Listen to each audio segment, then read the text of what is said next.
Assalamu alaikum wa rahmatullahi wa barakatuhu. Welcome to another episode of Islam for Europeans. I'm your host, Robert. Please like and subscribe to the channel. Thank you so much for all of your support. And I'm here with a very special guest today. I'm so glad that I was finally able to set something up with him. We have brother William Barillo, who's coming to us from, I think, is it the UK right now, William, or Yes, in France? the UK, yeah. Okay, great. How's the weather there? Alhamdulillah, we've got a huge heat wave at the moment, which is uh, quite, it's not like America or Europe levels, it's like 22 degrees, but yeah, it's you see people like walking with no t-shirts on the streets. That's typically from the UK, a little bit of sunshine and everyone goes crazy. Yeah, we had a heat wave here last week. The average high was 33 and the humidex was about 40. So Wow. it was pretty brutal. But we made it through, alhamdulillah. It's nice and cool this morning.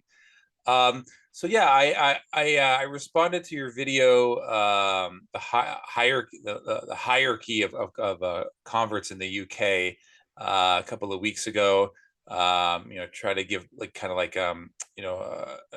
a critique or an analysis of some of the problems faced by converts. And I'm glad you responded to it. I'm glad we could have this discussion because first and foremost, hopefully this will be a good civil discussion. And me myself, I up until about 5 years ago, I used to think exactly the same way in terms of how do we solve the issues faced by converts. And then having had several experiences and all culminating and taking a step back and looking at the problem, I propose a very different solution than mainstream Islamic organizations, and it's all based upon this theory of what I call the Madina Model, and why it's flawed, and why we need to rethink about how what are the problems faced by converts and how do we solve those issues. So I'll give you the floor, William. I want you to just to give your analysis on what you think the problems are and how we should solve them. And I'll give my analysis, a response to that. So yeah, William, and just or maybe if you want to talk about why you created this video, as it relates to converts in the UK, and what needs to be done in order to change things. So the floor is yours, William. Go ahead. Okay. Well, it's a very, very broad question because my job is to understand what people do and why do they do such things. Which means I do not necessarily have solutions because when it comes to society, I think there's no one solution for all, one magical trick that will solve all the issues because it's very complex. You have lots of different layers, lots of different factors and variables. So uh, the thing is, if we take the video I made as a starting point, I wanted to illustrate how the British social structure has been reflected in minority communities, especially amongst Muslims, while paradoxically, if people were following the religion, such a hierarchy or classification would, in theory, not exist. The thing is, my conclusion was, change is, when it comes to a society level, is very difficult to enact. Even on a personal level, if you want, convince someone to change, improve, whatever, it's a lot of work. I mean, your background is psychology, so you may know a thing or two about it. But so when it comes to society levels, it's just almost an impossible task. I mean, I want to stay hopeful, but so I think the best course of action is, I mean, this is again what works for me. It might not work for another person in another context, but is to, if you cannot find a community or a fertile soil where to flourish and grow your relationship with God, then we can just craft our own. We can just build our own, which means sticking with the people who nurture us, who help us get closer to God, and um, take the initiative, because the society is not always gonna be there for people. I mean, you have some pockets. I have to say you can find them, but in my experience in the UK, it's rare. I had wonderful experiences in France where the context is completely different, but I think the UK is another beast altogether. Yeah, so thank you for that, William. And I appreciate that commentary. I'm glad that you had that experience in both the UK and France, because unfortunately I don't have the funds to go to Europe proper and to live that experience. So I'm just gonna push back on that respectfully, and let me know what you think. You know, my view of the problem is that people especially in the contemporary West, but also in any country, whether that's Muslim or non-Muslim, they belong to their own groups, they belong to their own social spheres, their own cultural spheres. Sometimes that's based off of nationality, sometimes it's based off culture, sometimes it's based off of language, sometimes it's based off of a sport you play. And this is just simply natural human behavior. And no matter how nice or well-intentioned a Muslim community is or is not, at the end of the day, they're not going to have the appropriate tools or resources or wherewithal to deal with problems associated by converts. And the solutions we've been trying overwhelmingly by Islamic organizations presupposes that everybody lives in the same cultural sphere.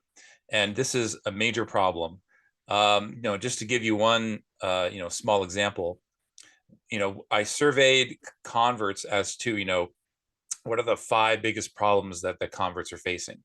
And number one is managing the relationship with your non-Muslim family and community. Now, when I converted to Islam in 2003, I lived in a small town called Amherstburg, Ontario, which was 95% white and almost completely non-Muslim. There was no mosque. I had to go to Windsor, which is 30 minutes away, to see the mosque and the Muslim community. I was accepted as one of these celebrity converts. I jumped right in. I was very extroverted. I made a lot of good friends. They were very nice people. They always wanted to hang out with me. But at the same time, they simply had no desire or were very, very, very reluctant to meet my non-Muslim family and friends. You really literally had to drag them out to Amherstburg. They just did not want to go there. And vice versa. My non-Muslim family was very accepting. My dad shook my hand when I converted. Alhamdulillah, it was very smooth process for me in terms of, telling my non-Muslim family that I converted. Even my non-Muslim friends, they didn't have a negative reaction. But a mosque or even a halal restaurant was simply not their turf. They just did not want to go there. So, non-Muslim environs are simply not conducive to have any Muslim, especially a practicing Muslim there. There's dogs, there's alcohol, there's heavy metal music playing, there's scantily clad women, people swearing.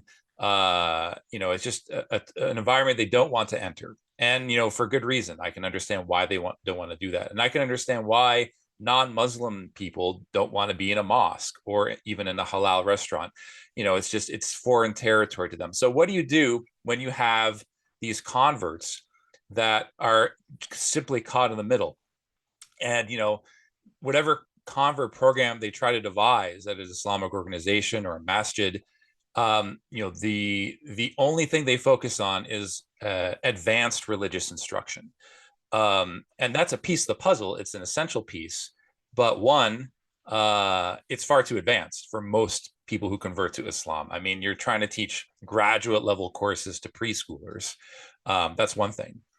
But secondly, these programs don't even understand what the problems are faced by converts. And I think you can't blame a Muslim community or a mosque for that. I mean, we can try to get angry at them or feel disappointed. But I think at the end of the day, whatever their intentions are, whether they're pure or there's malintent or racism or whatever. I mean, that's just normal, natural human behavior. They, like the British Pakistani Muslims have gone through, generations of being beaten up and packy bashing from the white British. So it's understandable why they would be angry at the white British in general. So to sum up, like even if they were as nice as pie, and I'm going to use some non-white examples, just to illustrate this point. It's Mosques are simply square pegs for round holes and trying to solve problems faced by converts. And the best solution is that the converts themselves need to create their own organizations, their own fora, their own networking, their own restaurants, all the things that born Muslim communities in the West have already done so. They've already created these things because they live in their own social spheres. Pakistanis live in their own social spheres. Somalis live in their own social spheres. Arabs live in their own social spheres. That doesn't mean that you're separating yourselves from the greater Muslim community. But this is just simply natural human behavior. I mean, there's a Turkish center in Windsor, Ontario, and most people who go there are Turks, and they speak Turkish at the mosque for their meetings and such. It doesn't mean that other Muslims are banned from going there, but that center is there to address the needs of a population that, just like many others in the West, have collectivized around a shared heritage and culture. So that's basically what my theory is in a nutshell. You can't use the Medina model because people don't live in the same social spheres. What I call the alternative approach is called the Chiapas model. In Chiapas, Mexico, the Tzotzil Muslims converted to Islam as a group. They created their own mosques, their own organizations, their own food. They incorporated the halal aspects of their culture, and now they're a thriving community in the heartland of Mexico. So this model is night and day compared to the Medina model, which many Islamic organizations have unfortunately been trying to follow for decades. So that's basically my analysis of the problem. Just let me know what you think about that. Yeah, I think I agree because you are just describing what is actually happening in the society. It's as you mentioned, it's a natural human response to trust and stick people who share like similarities, especially when it comes to culture. And what I wanted to say on that is, yeah, what you're suggesting is, for people just to carry on their own lives independently of what the others think, and like have their own initiatives, create their own support networks. And I think, yeah, this, as I mentioned in my video, this is something I very much agree with. However, because when it comes to converts being feeling isolated and in need of support and people sharing similar experiences, I think it's also comforting to have people who share these experiences to either validate or support, nurture people. I think it's a natural human dynamic. But I think the issue becomes when it comes to the main narrative that you find either in mosques, in student associations, in charities, which promote this Madina model, because this is what was happening uh, in the early days of the Islamic revelation. However, my contention is that people sell it, market this Madina model as Islam's unique selling point, which means that wherever you go, in any mosque, people, it's almost like the main argument that people will make, that, the Ummah is one body. If one finger hurts, the whole body hurts. The Quran verse, like in 49:13, we have made tribes and nations for you to know each other. And I think it's it hides or almost denies the social reality that we're talking about. That it's not, if you embrace Islam, you're not going to find this marvelous family who will be with you and behind you no matter what happens. Reality is very much different, and I think this is what hurts converts, especially when it comes to marriage, finding jobs, or trying to find a support network. So I see there's almost, I would say, a cognitive dissonance, but at the same time, I wonder if people who say these kind of things there, are you familiar with the concept of manifesting, this new age concept of manifesting? If you want to be rich, just think that you are already rich. Um, so I think um, it's almost like people are trying to manifest something that happened, and uh, ideally maybe I think it should happen, uh, but ignoring that, no, this is not what people need to hear. They need to be given the tools to deal with the social reality we live in. What do you think about this? Well, I think that a major reason why, and this is why I think you can't put the blame on Islamic organizations. A reason why they don't think about these things is because it's a case of what we call, and and you're a sociologist, survivorship bias. So for those who don't know who are watching the channel, survivorship bias is when you try to do a study and your results are skewed to the general population because the people who are not surviving to get to your study don't become part of the analysis. Usually, when it comes to mosques, Islamic organizations, um, there's a very high bar or a cutoff point to not just convert to Islam, but to dive into an existing Muslim community, to talk the way they talk, speak the way they speak, to basically, like you said, have the Muslim community be your new family. Usually, and also another factor is getting converts who think the same way you do politically. Like self-loathing, anti-white attitudes, an extroverted personality, the ability to learn a new system. These are all factors that sort of, cut off the vast majority of people who take their shahada, leaving only the people who are already well adjusted and they already have usually a good relationship with their family. So, if you were to survey these people who are already very successful and say, what do converts need? They're going to give you a totally different set of responses than the people who take their shahada and then you never see them again. Right. So in that way, I don't think you can blame Islamic organizations. And on top of that, these, these celebrity converts like myself, years ago, they kind of reiterate the same model, we need to be united. We need to be one ummah, so I think they kind of reinforce it, and I was in this for a long time because I never saw firsthand the struggling convert and what they go through until I was in a relationship where you saw firsthand what happens when you have a non-Muslim family that absolutely hates your conversion and hates Islam and hates Muslims. And you just have to, that's a totally different set of problems. So what you said about the fact that it's a fallacy, this idea of one ummah, I still believe that we're one ummah. I still believe that deep down inside we're all Muslims. We all believe in Allah and the Prophet Muhammad, peace be upon him, as his final messenger. um and I think that that's fine, and that's a separate issue from the fact that we live in different communities and we speak different languages, and we have our own ways of doing, our own culture, and these different cultural clusters, they don't interact all the time. Having said that, a theoretical Islam for Europeans center or mosque, inshallah, down the road, hopefully, if we get a brick and mortar place, it will be run by Euro Muslims. The food will be from our culture.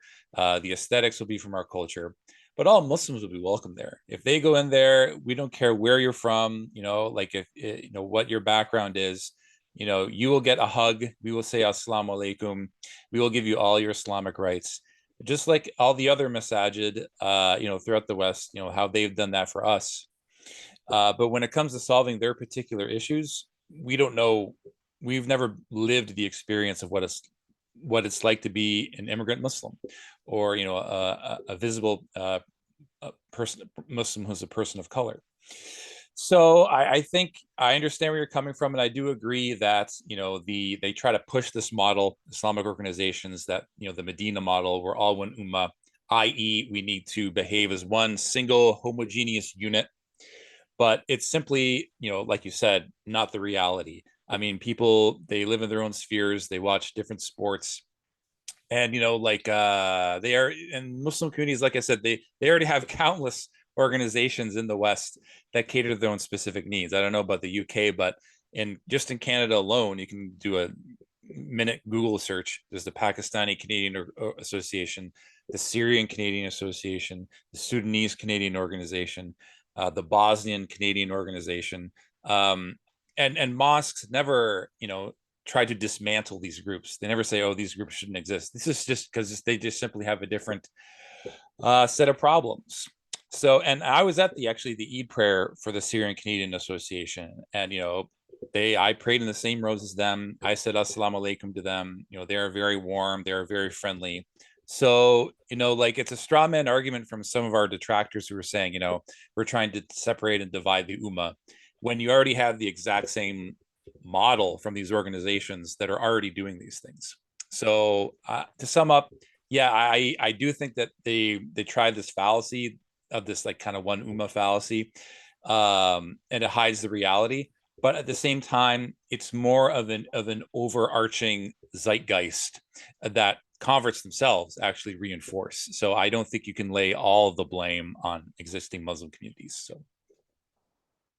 Yeah, no, of course, and people are, it just, I think there's a, as I mentioned, disconnection, meaning that a lot of the time people are not really aware of what's going on the ground. And it's not on purpose, it's because, they don't know, they don't have the whole information. And as you mentioned, they have their own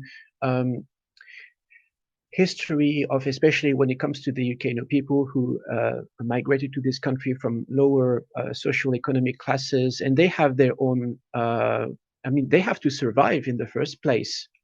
So there's a lot of layers that, makes the situation as it is. I wanted to bounce on two points from what you said. The first point is about my experience in France, and second is about what is happening on your end in North America, which I find interesting.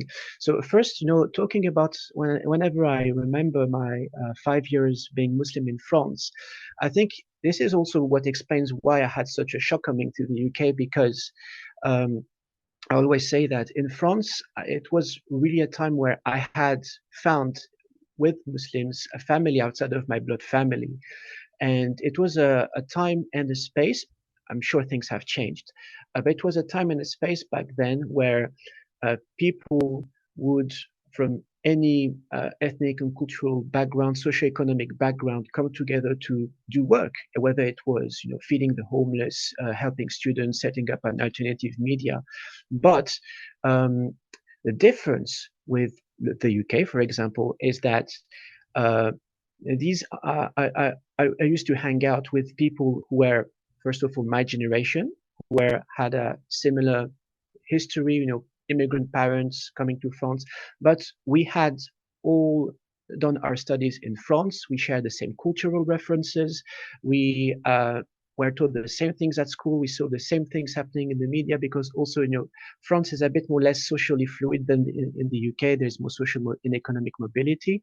But, the fact that we all watched, stupid things like Dragon Ball Z, Club Dorothée back in the days in France, we would already bond on these issues. And I think on top of it, the climate in the media and the political sphere in France is so openly anti-Islam, anti-Muslim, that I think people thought, we have to stick together. If not, like, we're not gonna it's not going to work. But that's for the younger generations. The older, they had their own issues. And in the UK, in comparison, well, we have a relative freedom of practicing the religion. You know, finding halal shops, madrasa, like whatever you name it. I think people being more comfortable and at the same time pushed by a society that generally pushes people to succeed financially, materially, as opposed to education and stuff. It creates their own bubbles, and yeah, people don't see the need of doing things together. But again, that's just a theory. I don't like. It's just my guess after what I've seen. A second thing is bouncing on the North American context, where uh, I think maybe many people have at first sight a problem with your initiative because they may not be familiar with the North American context where even the mainstream society, as far as I've seen, people are proud of their European roots, whether, I'm American, but yeah, I have Polish ancestry, I have Irish ancestry, I have Italian ancestry. And people are fine celebrating this because North America is made up of lots of different waves of immigration, and and I think it's legitimate for people to hold to their cultural roots and to celebrate them to this extent. Create, I don't know, an Italian or Polish cultural center. And I think this is something people in other places of the world which do not have experienced migration and diaspora may struggle to understand. But again, this is my guess. But yeah, I would be curious to know what was the response you had among fellow Canadian Muslims, European or not, about this initiative. Yeah, great question. So, in regards to your first point, I get it that the converts in France and the people who come from a born Muslim background have a lot of commonalities. So, I wouldn't be denying that.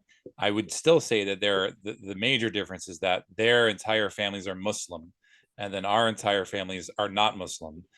So that's the first big difference. The second difference is that this will tie into the response to my second question, is that people who convert to Islam of European descent, there's no positive European Muslim identity like there is with African Americans who convert to Islam, or even Latinos who convert to Islam.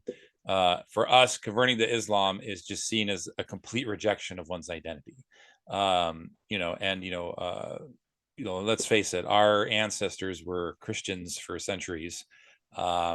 Islam, or more specifically the Ottoman Empire, was the total adversary of Europeans for centuries. There was like a lot of slavery on both sides. There's a lot of fighting on both sides.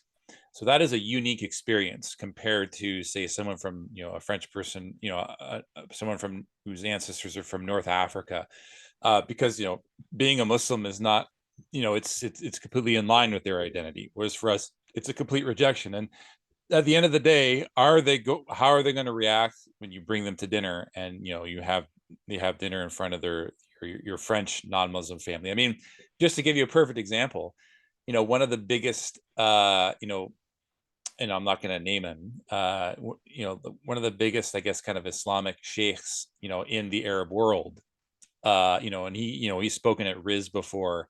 He talks about the spread of Islam in the West.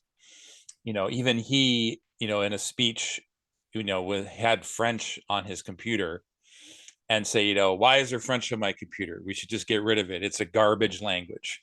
And it's not just him. You watch that video and you look at all the comments from Muslims, just like, yeah, get rid of French. And look, I can understand because the Pieds Noirs, they oppressed the Algerians for a very long time. So their anger towards the French and even the French language is understandable. But can you really talk that way or act that way as a Quebecois who converts to Islam? Can you really talk or act that way to your family as a French person who converts to Islam? The answer is a resounding no. I mean, you can't act the same way. It's a totally different ball game. And it's just, I can understand where the anger is coming from, But at the same time, I do not recommend that converts act in the same way. And you see a lot of converts who do that. They act very anti-white because they're trying to fit in. They'll say all sorts of stuff on social media. They'll have this incredible self-loathing. And all this does is, hurt them and hurt the whole Muslim community, because their priority number one, which should be improving their relationship with their non-Muslim family and community vis-a-vis Islam. Second point you raised about Islam, like Islam for Europeans in North America, I would say that the reaction from most Muslims about Islam for Europeans has been very positive. They're very they welcome this idea. They think it's a great initiative. They think that European descendant Muslims or white Muslims should be organizing in the same manner, as long as we're still connected to the greater Muslim community and not separating ourselves. So yeah, and that goes for North America and Europe. Now, in North America, United States, Canada, what a lot of white people, they've sort of discarded their culture from back home, more so in the United States. They sort of acclimated to the kind of the general American culture. So it's going to be more difficult for them to kind of bring in these cultural aesthetics. It's not like Europe where Italians, they have a very specific culture. Slovakians have a very specific culture. I was speaking with Jan, the Slovak Muslim, and like he says, for iftar, like they don't serve halushki or halal version of halushki, which is like their national dish. So they have their own traditional trad dress that European converts can incorporate. So I think this model is a lot easier to follow for people from Europe proper, because they have a cultural identity that would be very much more easier to bring in, as opposed to Canada and the US, or if our culture has just been usurped by this kind of global model culture. But still, the fact remains is that Toronto and the rest of Ontario is a perfect example. Most of the Muslims in Toronto and the greater Toronto area, they've never really been in a space that's majority white. I mean, Toronto's not less than 50% white now. And they fear going into like a more white city, even like London, which is like 75% white now. Like their blood pressure goes way up because they're not used to being in a space that's majority predominantly white. And even if the most white Canadians don't have a problem with Islam, that doesn't matter to them, because for them it's the random white person on the street, which could be anybody, that could hate Islam, that could try to attack them and things like that. So they simply don't want to live in these environments. They're very reluctant to, many of them. They go off of what they see on the media, and there's no white people cannot organize in any. That's the other thing I wanted to point out. In Canada and the United States, it's almost illegal or very difficult for white people to organize themselves based on race for any reason. So that makes it very difficult. The only thing we usually can organize around de facto is like the Republican Party or the Conservative Party, which doesn't go out and say we're a white party, but most white people tend to flock there, and unfortunately those tend to have like an anti-Islam bias. So the white people who don't have a problem with Islam, they just they can't form their organizations. They can't get out there and say we support the Muslim community. And this is what leads to, tragically, two communities that really don't interact with one another whatsoever, and usually can have some preconceived notions about one another. So that's my response to that, William. But yeah, just I don't know if you want to bounce off anything from what I just said. Yeah, I would say, when you mention that converts erasing their identity, I think this is something that has been happening very often in the past. We're talking maybe 20, 30 years ago, automatically, because I'm talking from the French context. Becoming Muslim was a synonym of becoming Arab in a way. It was also very much either, for like working class people who would have North African, West African neighbors, or people who were, when they're a bit more middle class, upper middle class, it's more like from an Orientalist perspective. Oh, oh, these exotic dresses and food and stuff. And really, this has been happening also in the UK. You can see it. Yeah.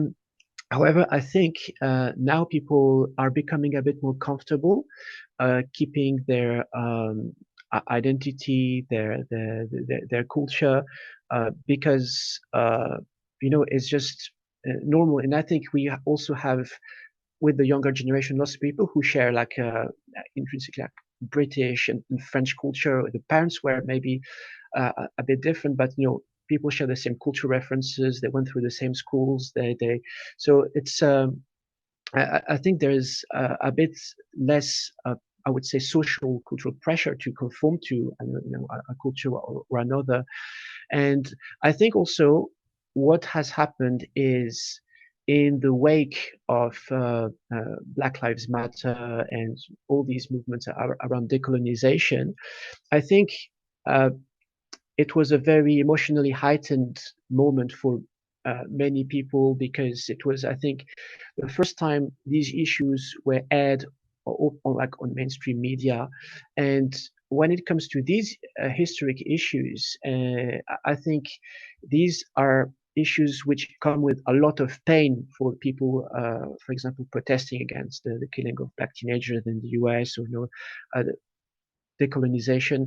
It's and when people, especially in activist spaces, come with this place of pain, it doesn't need to express this. At the same time, there's going to be an overreaction on the other side, and I can understand why some converts to Islam who are white would make an extra effort to say I'm really not like all these people and stuff. But then there's no when a conversation is driven by emotions, it's usually very, very hard for people to navigate. So people react to something, then there's an overreaction, an overcorrection. And I mean, it's happening with like all the main things we see nowadays in the media. But I think um, with time, people are able to have some more nuance, and things eventually even out. So I'm feeling optimistic, for the future, that people can, yeah, comfortably keep their identity and make the difference. It's not because you are from a certain social class, from a certain ethnicity, that you are the same as the whole system. The same like debate around uh, people like Andrew Tate masculinity, and this is it's I think it's kind of the same thing. People are like being really want to express things, but yeah, because there's a lot of pain that people want to express, it doesn't really uh, yeah, it's not always well received or understood. Well, I mean, my argument is that, if, our brothers and sisters who lean politically left, um, if they truly want to improve the situation, they should support Islam for Europeans. Because if you break down what their qualms are vis-a-vis the Anglosphere, and more specifically white Muslims, they'll make arguments such as, the reason why Muslims are oppressed in the West is because we're 99% people of color. Well, okay, if that's the case, then what's the solution to that? I mean, shouldn't the solution be more white Muslims? And and how do you do that? You help them collect, like if they collectivize, that way you can actually foster an environment where white people would not just convert to Islam, but stay in Islam and be more interested in it, and feel that when they do convert, there's going to be people there that will be able to take them in. The second argument that they make is that to say that white converts are far more privileged than black converts. I cringe when I hear the word privilege. I think it's been overused as a term by the left to kind of quash any disagreement, or this kind of used as a cudgel against white people. But at the same time, we do have a special responsibility. When you convert to Islam as a white person, hundreds of people from the same background, who raised you, who you played tennis with. It should be your responsibility to give dawah to these people, and that's very difficult to do as a single person. But if you have an organized group, then you can incrementally, show them the beauty of Islam via your actions. If you follow the prophetic model, and act with, with kindness, and show them the way. Over time, inshallah, you find that their hearts turn. Even the people when I first converted who absolutely despise Islam, over time, after spending some time with them, they eventually, it dispelled a lot of their misconceptions and dispelled a lot of hatred in their hearts. But that's a long, arduous process. That can take years sometimes. And it's a totally different ball game than a born Muslim living in the West who has no association with they don't have any white non-Muslim family members. They don't have they don't hang out in white communities. They, like you said, there's a lot of pain and anger, and they're visibly Muslim, so it's understandable why they wouldn't want to take on an endeavor such as this. So I'm gonna, having said that, I'm gonna bounce off this idea, and I was going to talk about this, even though it's controversial, in that when you have two totally different situations like this, I think the vast majority of people who end up taking their shahada, they end up leaving, not fitting in with an existing Muslim community. And, I think part of that is, the fact that they live in different social groups, but I think also it's a kind of the idea of, the dropout rate of converts, some analyses or some imams have said that, the dropout rate of converts, or what they call the apostasy rate, is 70 to 80%, which is abysmal. But I think it's more just a fact of the matter that many of these people who take their shahada, they're simply not ready to practice fully or wear the hijab, or, attain a high level of Islamic education. And, these are the converts who kind of fall through the cracks. And I don't think that, every convert is going to be cut out to, achieve this high level or become a social influencer, and whatnot. I just think they're just faced with a totally different set of problems. And I don't think them marrying into a Muslim family is just something that's feasible for them. I mean, think about it. Converting to Islam is difficult enough. You have to pray 5 times a day. You have to fast during Ramadan. I wouldn't say difficult, challenging. It's an enormous challenge. But at the same time, if you add on top of that, assimilating into an existing Muslim community, it could be very overwhelming. And a lot of people just simply don't want to take on, for example, marrying into another culture, because, the cultures are very different. And you don't know how the families are going to react. Some families are going to be totally opposed to it. And I honestly don't blame a lot of these Muslim families who don't want to marry their son, or especially their daughter, to a convert, when these, our apostasy rates or dropout rates are much higher. And, you're going to have to deal with the fact that you have two families that could possibly hate each other for the rest of their lives. And not only you have to deal with that, but your spouse has to deal with that, and your future children will have to deal with that. So I don't think you can really blame a lot of these Muslim families for saying, you know what, that's great that you converted, mashallah, good for you. I just don't think that my son or daughter is ready, or us as a family is ready, to take on marrying a convert and having to deal with those kinds of situations. So let me know what your thoughts are on that, William. Yeah, just for you to know, we've been cut off for I think a few seconds. Were you mentioning something along the lines of the responsibility of the converts to engage with the non-Muslims and potentially the Islamophobes? Yeah. I Okay. mean, yeah, that, and a lot of it, what I mean by, I didn't mean dawah by actually talking about Islam, because many times you can't even talk to them about Islam or religion in general. But if you, change your behavior and, embody the prophetic model in your actions, inshallah, that can change their hearts and minds. So yeah, that's Okay. Yeah. So I fell back on my own feet then after the connection breakout. So yeah, just before the question of marriage in different cultures, so you mentioned, yeah, like people on Muslims on the left should accept Islam for Europeans, but I think it's not really a left-right problem. It's just something which has to do with communication and understanding, because the thing is, with all that has happened since the mid 2010, I think a lot of words have been thrown left, right, and center, like racism, like whiteness, masculinity.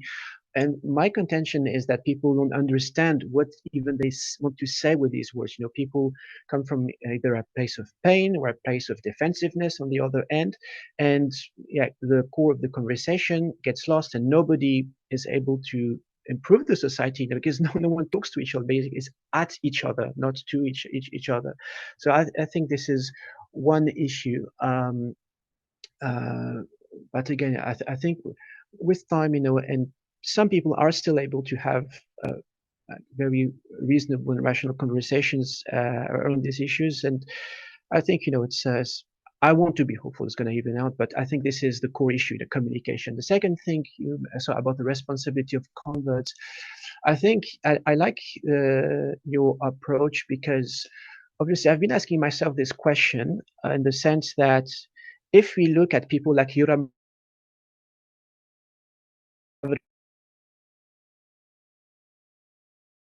You cut out on for us for a second, William. Could you repeat what you just said? I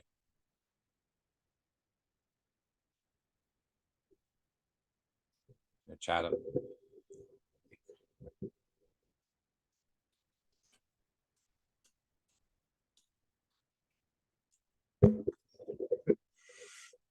You cut out on us for a second.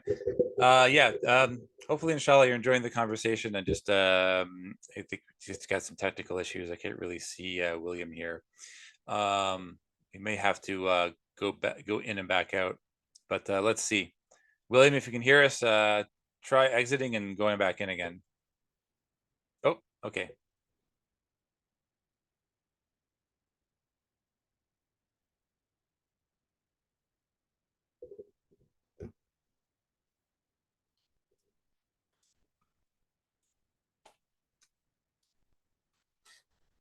sorry, Robert, we've been cut off again. Yeah, that's fine. Where did I cut off? From the beginning of when you started speaking about converts, the greater context of how it's not a left, right, center issue. Oh, no.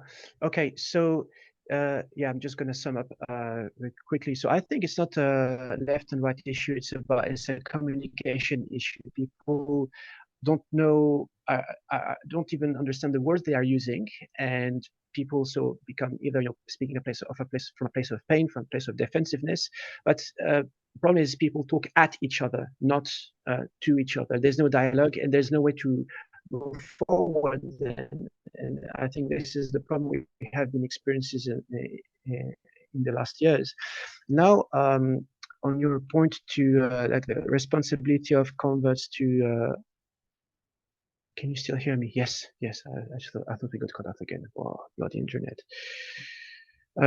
So yeah, I think when we look at figures like Joram van Klaveren, who are coming from the far right, decide to embrace Islam and are celebrated as heroes by so many Muslims, I think um, there is the illusion that these people can be effective bridges somehow between this entity we call Islam, this entity we call Muslims, and this entity we call the West, the far right conservatives, whatever.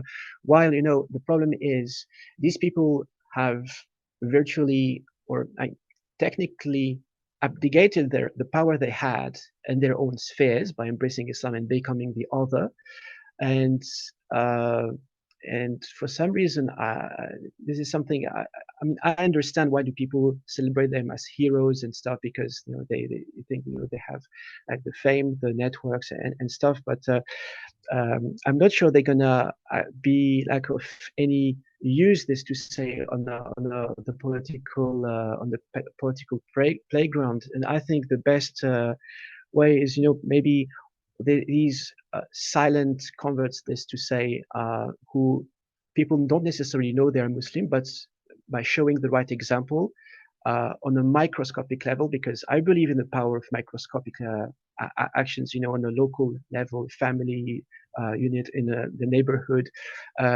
These actions get amplified, and the more people do it, it becomes part of the culture at some point, and people may or may not change their perceptions.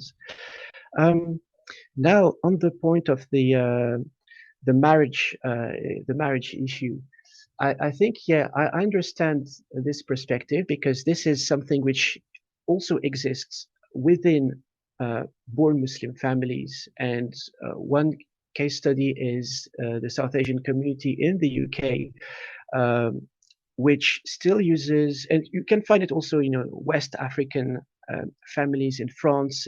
It's not specific to South Asia, but people have these kind of like social categories, castes, some of which are derivated from the Hindu/British caste system. And or I will never let my son marry or my daughter marry a mochi, which is a shoemaker, because we are from the Rajput caste, which is a bit higher, and stuff. And for these very same reasons, they have this perception that people from lower categories are just too different for families to flourish together. Let's say. However, I think that in contexts like the UK, and especially France, where it's much more common to find people from different cultures and different social economic backgrounds marrying, I think the issue is not as much what people perceive as being culture or identity, but it's more about values. What values do the spouses share? What values do the families share? Because at the end of the day, I think even if we take people from a similar culture, from a similar upbringing, a similar social and economic background, because insights into my personal life before Islam, I had long-term relationships with people who were roughly not from the same European background, we grew up in the same areas, however, it was not enough to make the relationship last, because we had just two different, our values were too different. What we wanted in life, how we perceived our role in the society, in the world, our views on philosophy, on religion were just too different. We were not aligned, and on the top of that, we didn't have the tools, the psychological, emotional, intellectual tools to make the relationship work. How do you manage a conflict? How do you navigate disagreements? How do you navigate people having different priorities, having different stories? A big part is how do you set boundaries with your families if they become a bit too intrusive, or they put too much strain on the marriage? How do you deal with finances, for example? And these are in the mainstream known factors for breaking up marriages. People are just not equipped because we are not given these tools at school. It's not our parents, not at university, not in the workplace. We may or may not find them on YouTube nowadays, but still, I think people are not equipped with the kind of tools to make marriages work in the first place.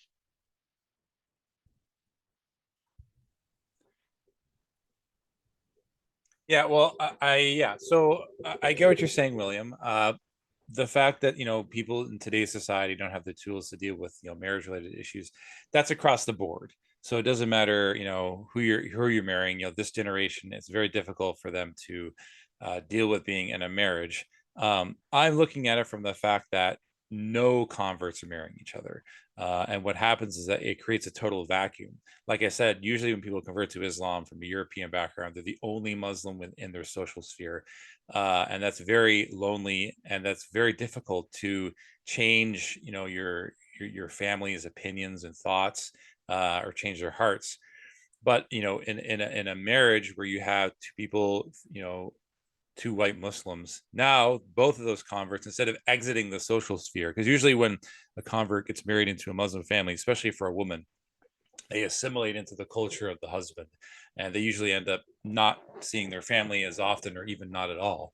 But if you have a marriage in these cases, now you have two, now these two Muslims have each other, and that's, like, and it become doesn't become as difficult anymore. The families come from a similar culture, so even though they're not Muslim, it's a lot easier for them to get along. And once they have, let's say they have a kid, now they have three Muslims within that in that social sphere. You have another kid, you have four Muslims within that cultural sphere, and you network with other converts. Now you have five or six. Then you start to achieve a critical mass in which it's a lot easier to accept Islam and stay in the religion. Now, I mean, if people, there are situations where converts can't marry, or it's not feasible or desirable for them to marry another convert. I get that. That's, for them, that it may be better for them to marry into a Muslim family, but I think for many other white people who have either taken the Shahada or are thinking about converting to Islam, there's no societal organizational structure that's even close to what Arab Muslims have, or Somali Muslims have, or Pakistani Muslims have in the West already. So you need to start building these institutions from the ground up. And just to what you were saying about Joram van Klaveren, I've spoken with Joram before. He's a very nice gentleman. It's great that he converted to Islam. I think and this is I think one of the only channels that talks about this, is that there's this schism that exists within right-wing European politics, and you have the anti-Islam right, which basically their main anger is toward Islam. Everything's about Islam, Islam, Islam, Islam. That's what they hate the most. And every single political party in Europe is on this particular side. So, that's one faction of right-wing European politics. We'll call that the anti-Islam right. But there's another schism on the right that many Muslims do not know about. In fact, they pretty much didn't realize that they existed until recently, and that is the dissident right. So the dissident right, their attitudes towards Islam range from negative to positive. Some of them don't care about Islam as a religion per se. Their main qualm is the demographic change of Europe, ethnic wise. It doesn't matter if they're Muslim or not Muslim. Their fear is that they're going to become a hated minority in their own homelands in the West within about 30-40 years. And these two groups actually despise one another. The dissident right, they despise Tommy Robinson, they despise Douglas Murray, because their attitudes about Islam, for starters, are totally different. And I think what we need to point out in the discourse is that the more Europeans hate on Islam, the worse it is for the demographic situation, because what you're doing is white people are converting to Islam regardless whether you like it or not. When you keep pushing them away and you keep kicking them out of the house and you keep writing them out of the will, they have no choice but to assimilate into an existing Muslim community. If this anger towards Islam wasn't as harsh, then what you would see naturally is that these converts would, like the African Americans or the Tzotzil Muslims in Mexico, would simply, for the most part, create their own organizations, marry each other, have children, stay within a marriage if one of them does convert to Islam, and then Islam would grow naturally from the ground up. And the Muslims of non-European origin would say, look, Islam actually is preserving the culture of the people, and you can use it as a bargaining chip for the safety and security of Muslims currently living in the West. So I think it's whenever I see any type of mainstream discourse between Muslims and people on, like you said, the European right or the right wing, people like Douglas Murray and Jordan Peterson and Tommy Robinson, they're not far right. They're Zionist, Israel firsters. They have a lot of funding, and their whole spiel, their whole gig is antagonizing Muslims. And it's like these hand-picked interlocutors whose just sole job is to just rile up Muslims in the Muslim community. And Dilly Hussein has tried to get away from that recently, interviewing some people on the dissident right. But it remains to be seen that this discourse is not going anywhere good, because the people that you're picking have nothing but mutual animosity towards each other. So that's my take on that. Let me know what you think. Yeah, yeah, no, that's interesting because yeah, this is like anti-Islam has been the main narrative for so long.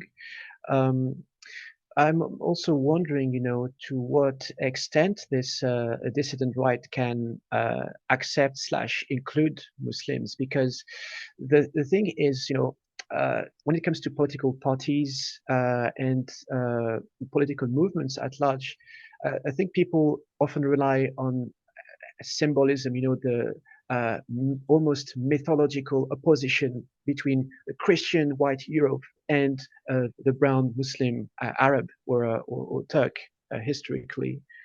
But yeah, Dissident, no, you can't. Just to point out, you can't. In my yeah, opinion, you cannot ally with the dissident right.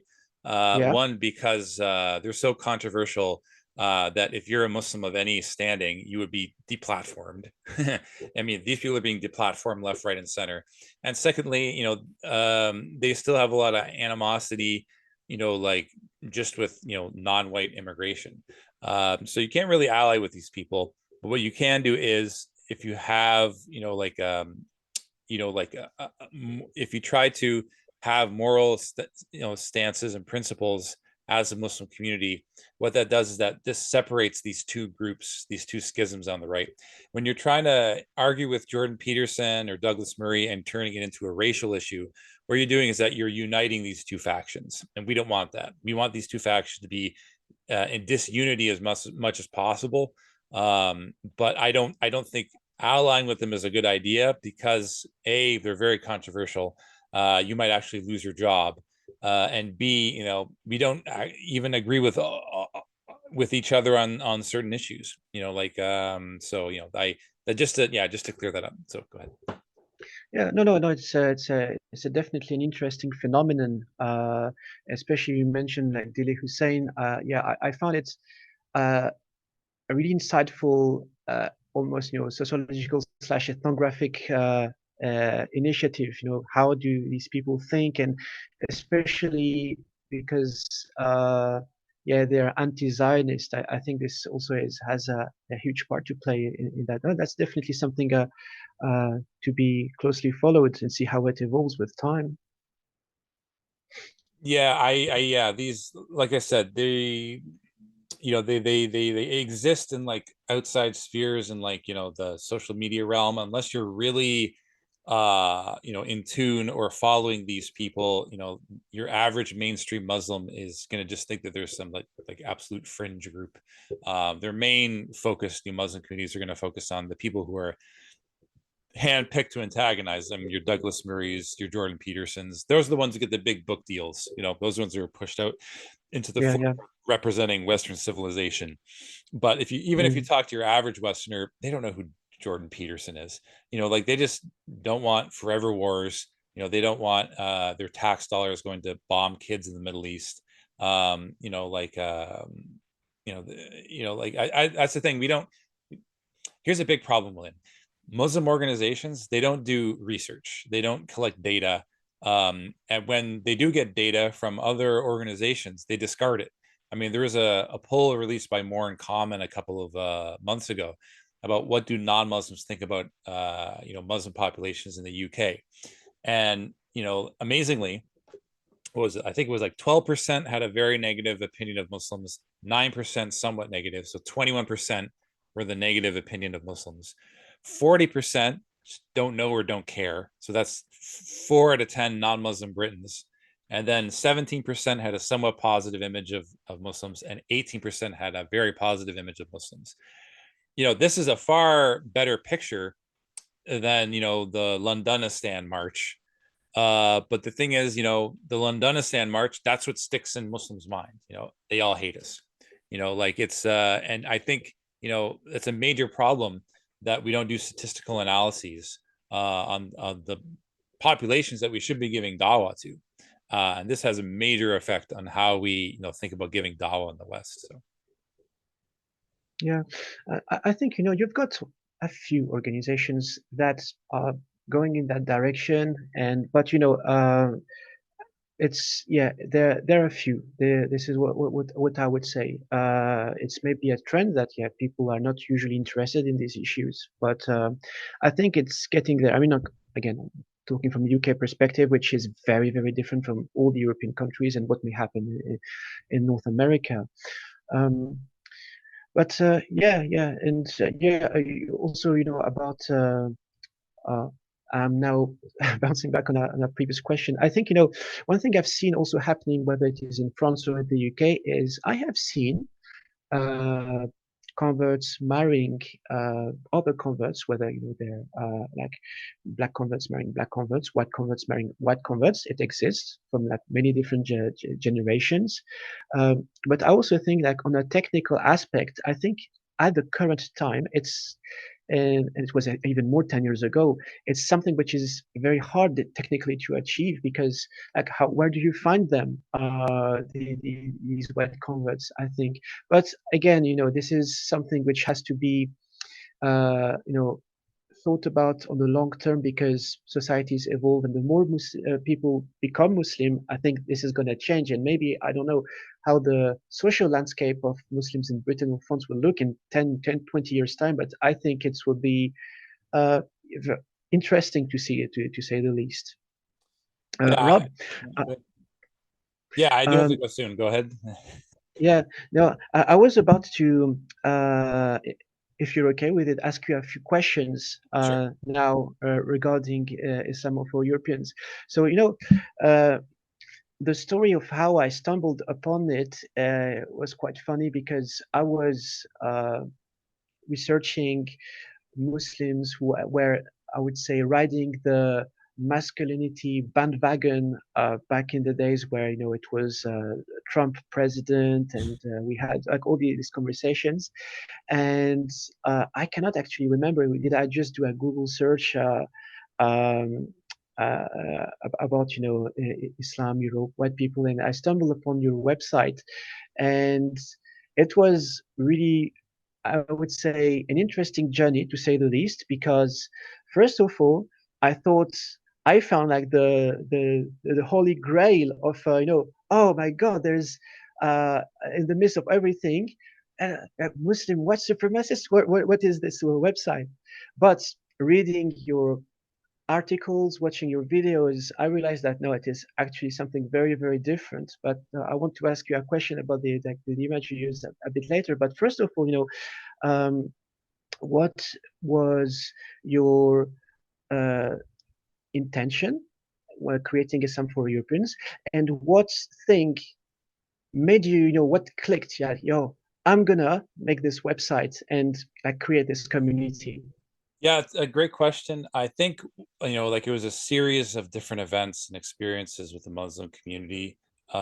One particular instance, I think stands out. I think it was around 2014. The mosque was doing an open house for the non-Muslim community in Windsor, and they set up these different like boards. Like what is Islam, what is fasting, what is prayer, like what does Islam say about women, and then like we would be paired up, two Muslims, and then the non-Muslim guests would come in, and we would just like kind of show them around these different boards, right? So I was paired up with a Pakistani sister, and this older white gentleman came in, and we started like showing him all the different things about Islam, and then it came to Islam and the family, and then he asked, how do Muslims get married? What do they date? What's the process, right? And the sister, she gave a very good explanation. She said that like the families are heavily involved. Before the potential couple even meets, the families will do an improper investigation, find out what the family is like, see if they're compatible, and then they'll have a chaperone meeting where the two families and the potential couple are all sitting in a room together, right? And if it works out, it works out. If it doesn't, it doesn't. But there's no dating. The families are heavily involved, from step one until the time they get married and beyond, right? So it's a very good explanation. So the gentleman was like, "Oh, okay, interesting." And then he looked at me and he said, "Well, what do you guys do?" And I didn't have an answer for him. I didn't really think about it. and that kind of just started, the gears started turning, when he said those things. So that was one experience. Another experience was going to university and doing my master's degree, and seeing the schism between the Muslim Students Association, who were more religious, who were more like moderate, like an accepting, and then the other half of the Muslim youth joined a lot of these leftist, anarcho-communist, organizations that were very anti-white. They would, they have the common saying, it's impossible to be racist to white people. And then this was just a really, it's difficult to give dawah while you're simultaneously saying things like that, but they weren't interested in dawah. So, I noticed, that there was this schism that was existing, with the Muslim youth, because, these people, they don't really interact with, white Canada. And, and just all these experiences that I saw, I'm just like, something needs to be done. I think the current way we're doing something is the way we're doing things at Islamic organizations, it hasn't been working. We have a 70-80% dropout rate of converts. Something needs to be done. And I kind of piggybacked on an existing website with Islam for Europeans. I didn't create it, but I kind of took on this endeavor, to be the front man for this organization. So. Okay, and in a nutshell, what was your intention and the purpose? I just wanted to start the conversation as to, where we're headed as a greater Muslim community as a whole. Because if we keep doing things the way that we're doing, Muslim youth is going to be alienated. The converts are going to be alienated. The Muslim community will become more and more insular, and the image of Islam in the West will appear as more and more like, like this kind of fifth column that the anti-Islam right will use against us.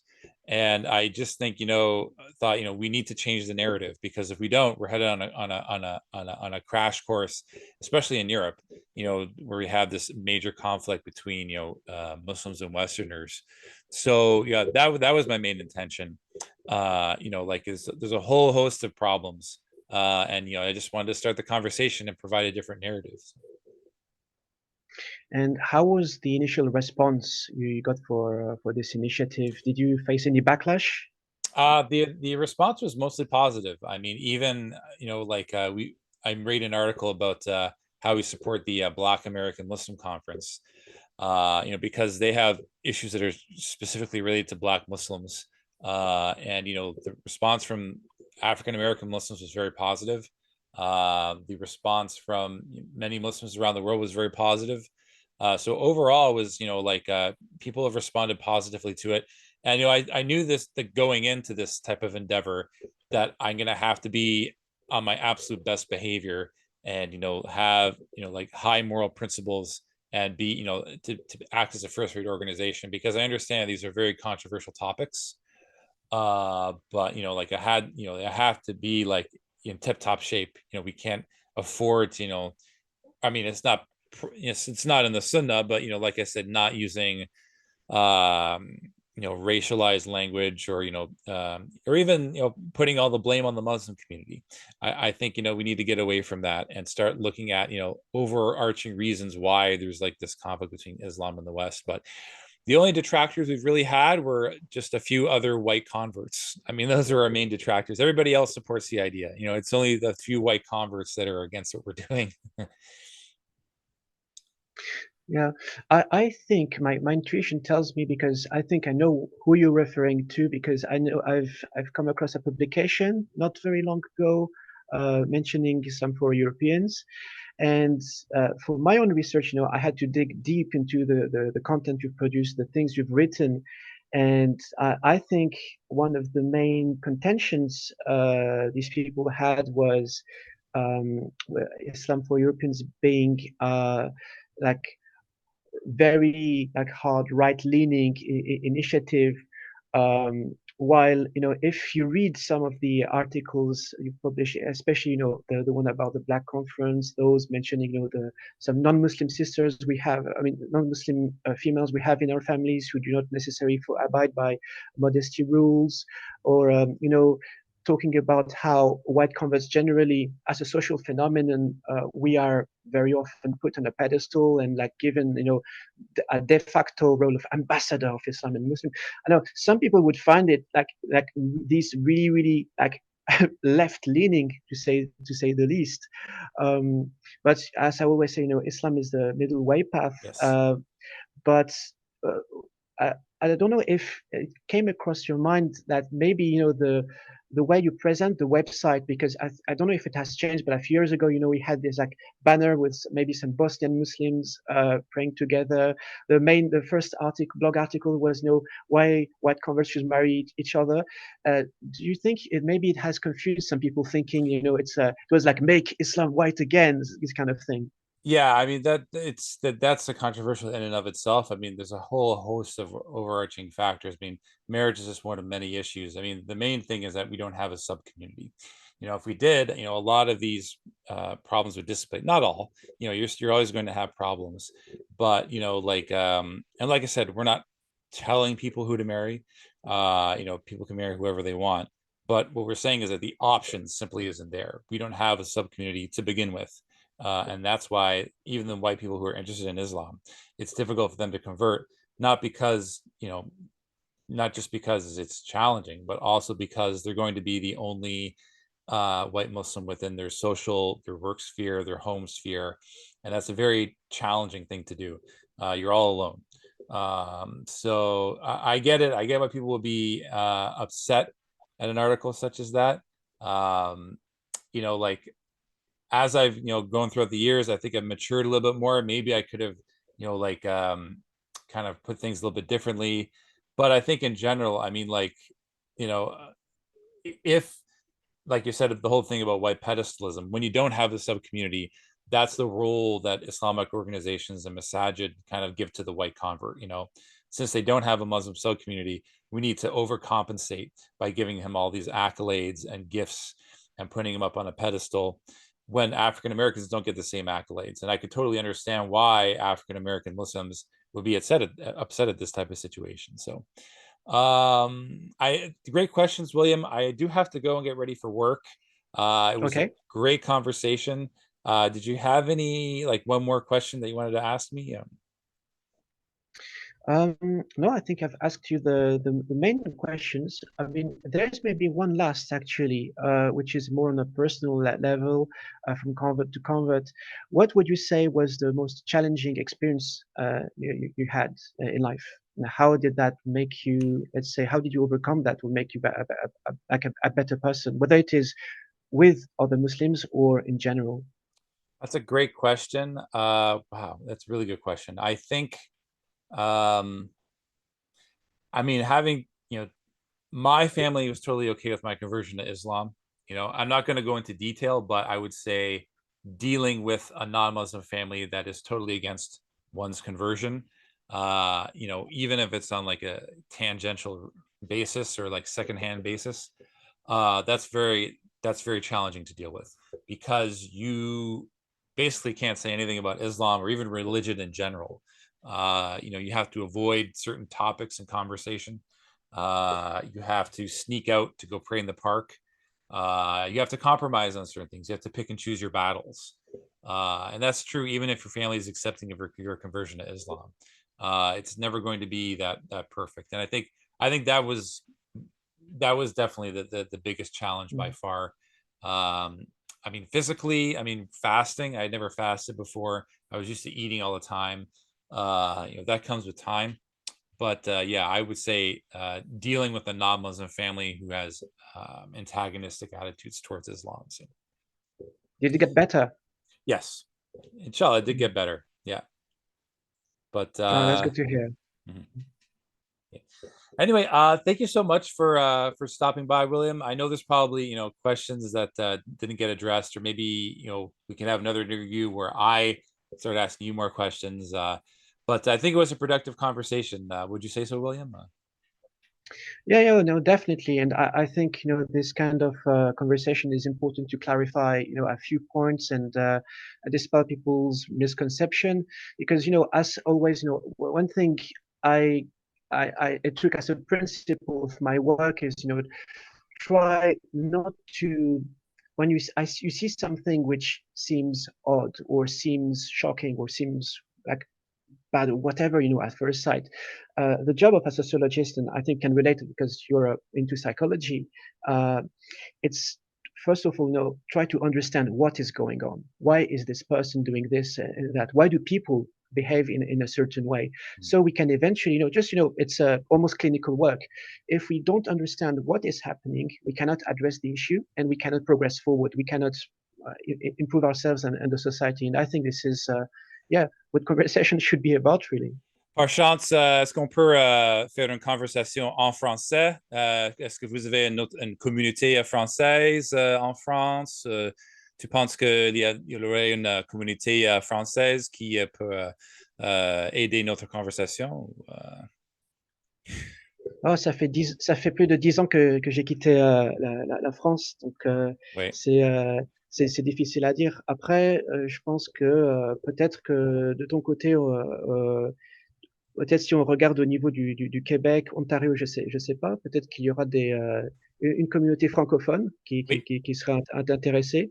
Mais je pense que le contexte français est d'une part très, très, très, très varié et a beaucoup changé durant ces 10 dernières années. Oui, je dois améliorer mon français. Alors, tu parles français beaucoup plus mieux que moi, mais j'espère mais c'est un espère pour moi de communiquer mes idées en français avec les personnes au Québec puis en France. Mais ça, c'est une autre chose. OK. Inshallah. Inshallah. Okay. Thank you so much, William. It was a wonderful conversation, but I'll have to stop it for today. Thank you so much. This is Islam for Europeans. Please subscribe to William's channel as well. It's this channel, the same name, right? William Barillo. Yep. Okay. Okay. Thank you very much. Assalamu alaikum wa rahmatullahi wa barakatuhu. Stop the recording. Walaikum salam.